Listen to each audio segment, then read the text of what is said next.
Hello learners, आज जो हम टॉपिक पढ़ने वाले हैं वो गॉसेस थ्योरम के एप्लीकेशन है, यानी कि गॉस की प्रमेय के अनुप्रयोग हैं। तो 3 एप्लीकेशन है जो आपके सिलेबस में है। तो आइए पहला स्टार्ट करते हैं। आज का टॉपिक है, देखिए, electric field due to a hollow sphere या सॉलिड स्फीयर।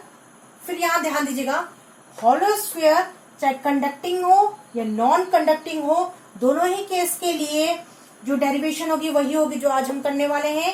प्लस या ऐसा पूछा जाए, electric field due to a solid sphere conducting के केस में, नॉन कंडक्टिंग के केस में नहीं है, ये सॉलिड स्फीयर सिर्फ कंडक्टिंग के केस में। तो ये जो तीनों टॉपिक है ये डेरिवेशन कवर करता है।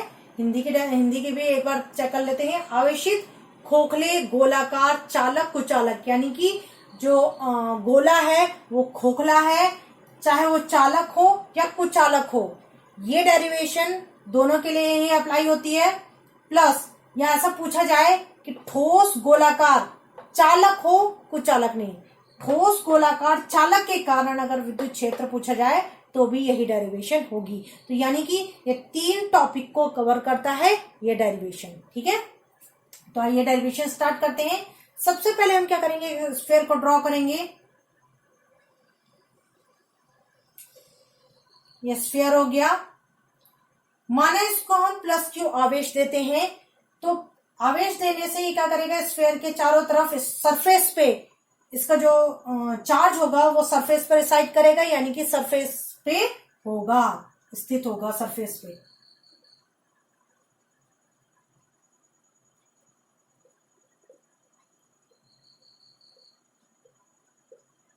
चार्ज डिस्ट्रीब्यूट हो गया।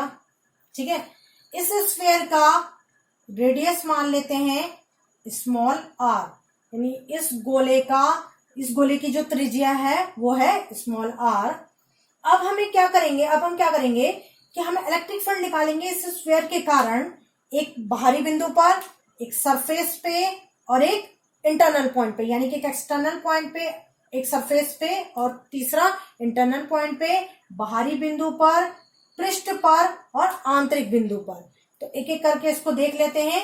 तो जो सबसे पहला है वो होगा हमारा बाहरी बिंदु पर। सपोज ये हमारा एक पॉइंट है एक्सटर्नल पॉइंट पे, सपोज ये एक्सटर्नल पॉइंट इसको मान लेते हैं E। तो यहां पे हमें इलेक्ट्रिक फील्ड निकालना है इस स्फीयर के कारण, तो उसके लिए हमें सबसे पहले गॉसियन सरफेस को ड्रॉ करना पड़ेगा। तो जो गॉसियन सरफेस होता है वो क्या होता है, वो एक इमेजिनरी क्लोज्ड सरफेस होता है, यानी कि काल्पनिक बंद पृष्ठ होता है। और जो उसकी विशेषता होती है वो ये होती है कि उस गॉसियन सरफेस के हर एक पॉइंट पे, प्रत्येक पॉइंट पे जो इलेक्ट्रिक फील्ड होता है वो सेम होता है। और एक और विशेषता होती है कि इलेक्ट्रिक फील्ड जो उसका गॉसियन सरफेस का जो सरफेस होता है वो इलेक्ट्रिक फील्ड के या तो परपेंडिकुलर होता है या उसके पैरेलल होता है। ठीक है, तो इसका जो स्फीयर का जो गॉसियन सरफेस होगा वो भी स्फीयर ही होगा। तो स्फीयर ड्रॉ कर लेते हैं।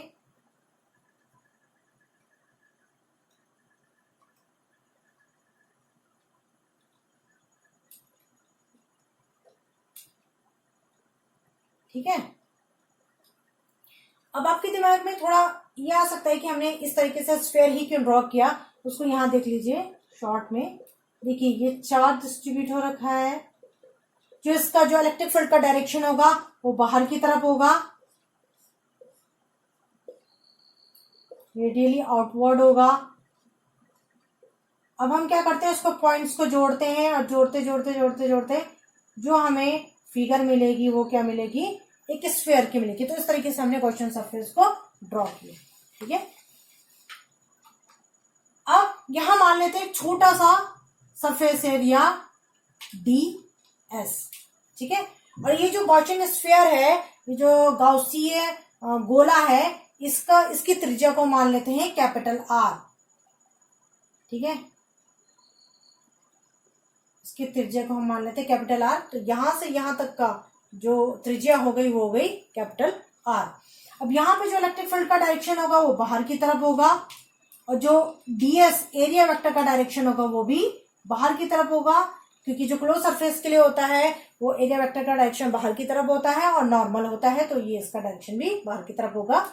तो जो सबसे पहले हमें निकालना है वो निकालना है एट एन एक्सटर्नल पॉइंट, यानी कि बाहरी बिंदु पर। ये कौन सा बिंदु है? ये है हमारा ई बिंदु है, ठीक है।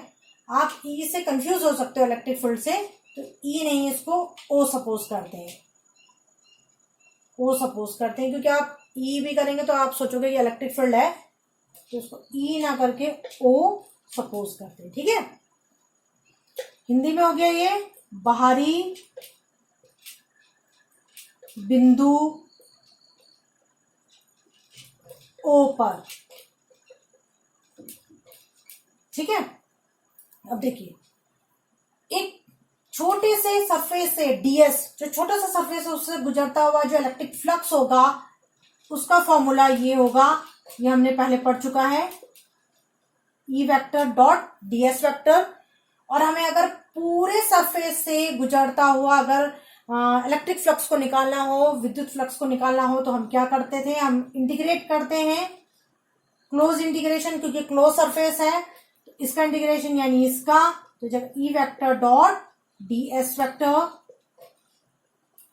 अब देखिए डॉट हटेगा तो कॉस आएगा, और एंगल ई और डीएस के बीच में देखो दोनों पैरेलल है, तो इन दोनों के बीच का जो एंगल है वो 0 डिग्री होगा।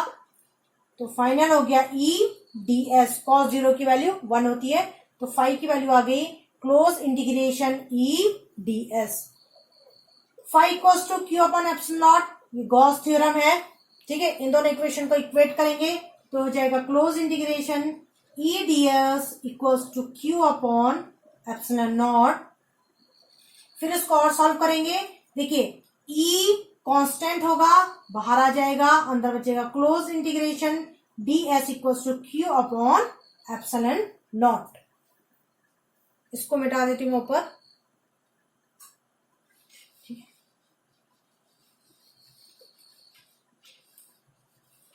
अब देखिए क्लोज इंटीग्रेशन ds होगा 4 पाई आर स्क्वायर। कैसे होगा? ds ये है, इसको छोटे छोटे सबको मिला देंगे तो जो ओवरऑल जो बनेगा वो इस स्फीयर का सरफेस एरिया होगा। और जो स्फीयर का सरफेस एरिया होता है उसका फॉर्मूला होता है 4 pi R square. Capital R यहाँ गॉसियन सरफेस की रेडियस है, गॉसीय पृष्ठ की त्रिज्या है, इसलिए हमने कैपिटल आर लिखा, ना कि स्मॉल आर। ध्यान रखिएगा जिस पॉइंट के लिए हम निकाल रहे हैं वो एक्सटर्नल पॉइंट है, बाहरी बिंदु पर है। बाहरी बिंदु से जो सेंटर की जो दूरी है, जो त्रिज्या की वैल्यू है वो क्या है? कैपिटल आर है, इसलिए हम यहाँ कैपिटल आर लिखेंगे, ठीक है। इस वैल्यू को इस इक्वेशन में पुट करेंगे तो जगह E into 4 pi R square equals to Q upon epsilon naught. E की वैल्यू यहां से आ जाएगी, इसको डिनोमिनेटर में ले जाएंगे, हो जाएगा 1 upon 4 pi epsilon naught q upon r square. ये है आउटर पॉइंट पे, बाहरी बिंदु पर। तो इस फॉर्मूले को देखके आपको याद आ रहा है, ये फॉर्मूला वही फॉर्मूला था जो हमने पढ़ा था electric field intensity due to a point charge, यानी कि विद्युत क्षेत्र की तीव्रता एक बिंदु आवेश के कारण। यानी कि अगर इस स्फीयर को आप बाहर से देखेंगे तो ऐसा लगेगा जैसे कि सारा चार्ज हमारा स्फीयर के सेंटर पे केंद्रित हो, ठीक है। तो ये इलेक्ट्रिक फील्ड का फॉर्मूला निकल के आउटर पॉइंट पे। अब हम निकालेंगे एट सरफेस पे निकालेंगे अब हम, तो उसके लिए फिगर चेंज हो जाएगी।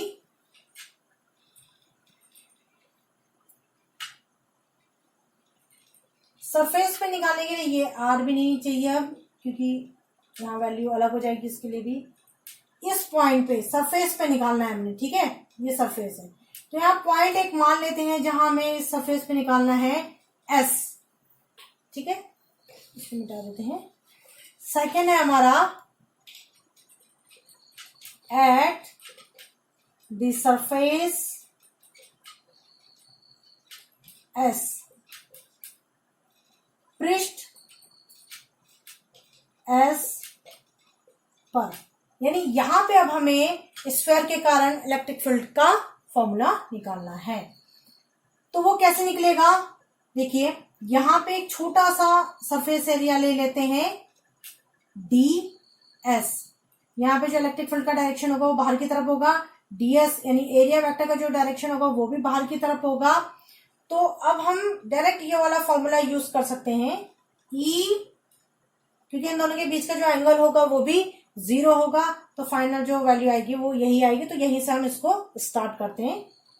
इसको ऐसे लिख सकते हैं, E close integration ds equals to q upon epsilon naught. ठीक है, अब यहां देखिए, इसके लिए हम जो गॉसियन सरफेस ड्रॉ करेंगे वो इसी स्फीयर से लगा हुआ होगा, तो इसलिए मैंने गॉसियन सरफेस यहाँ शो नहीं किया है, क्योंकि वो इसी के ऊपर ड्रॉ होगा, तो यहाँ ड्रॉ करने का कोई फायदा नहीं है। तो आप समझ लीजिए कि इस पॉइंट से जो गुजरता हुआ गॉसियन सरफेस होगा वो इससे स्फीयर से एकदम लगा हुआ होगा। तो इंटीग्रेशन क्लोज इंटीग्रेशन ds, तो ds सब जोड़ देंगे तो ये हो जाएगा स्फीयर का सरफेस एरिया। इस स्फीयर का सरफेस एरिया का फॉर्मूला होगा 4 पाई, और यहाँ जो अब रेडियस होगा वो स्मॉल r होगा, तो जो 4 पाई r स्क्वायर। इस वाले को इस इक्वेशन में पुट करिए, ये हो जाएगा E 4 pi r square equals to q upon epsilon naught. E की वैल्यू हो जाएगी 1 upon 4 pi epsilon naught q upon small r का स्क्वायर। तो ये सरफेस पे इलेक्ट्रिक फील्ड की वैल्यू स्फीयर के कारण।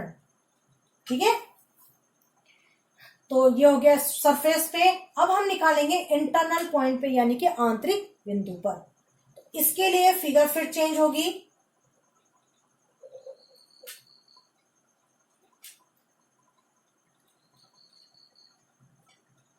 मैंने 3 फिगर्स बनाई है, अलग अलग केस के लिए अलग अलग फिगर बनेगी, ध्यान रखिएगा।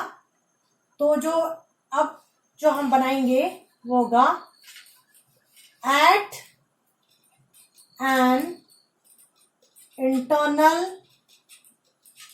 पॉइंट, और वो इंटरनल पॉइंट को हम सपोज कर लेते हैं I। ठीक है, I यानी आंतरिक